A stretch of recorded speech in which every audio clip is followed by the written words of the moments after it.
whoever's ready.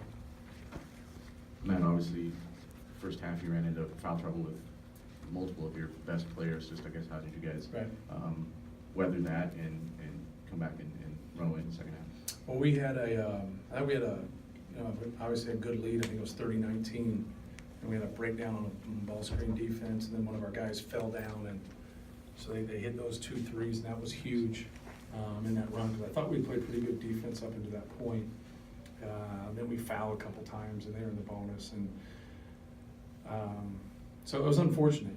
It's the one thing about facing some adversity with the foul trouble, and then your bench has to play. And I thought our bench did a really good job, and I thought Carson Edwards had really struggled in the first half, with shot selection and turning the ball over. But he made a huge block at the end of the first half, so we could keep the lead. Then I thought he had a really good second half. He really responded, to that. So just an overall, good team win. It was good for us to have to play some other guys. I thought Grady Eifert had a really good game.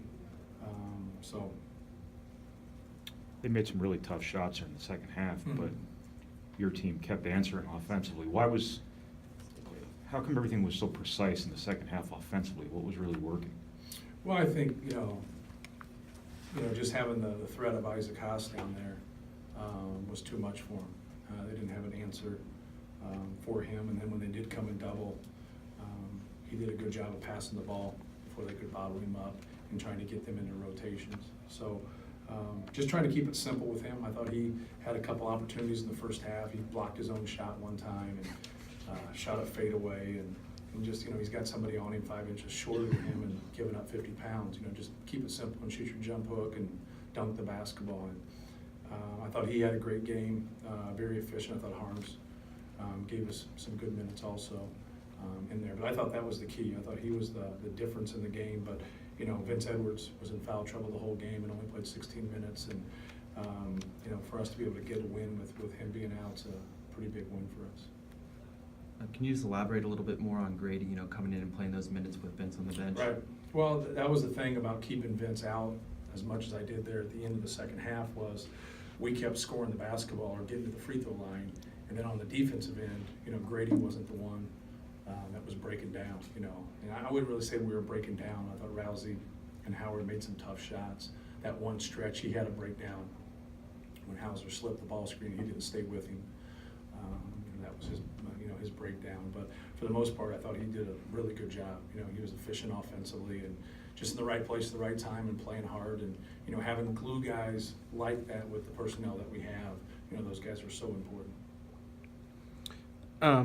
What, other than not foul, what does Vince have to do to stay out of foul trouble, or what does he have to do better? A couple of times, it was just helping on drives. One time he didn't get turned around. The other time they got an angle on him.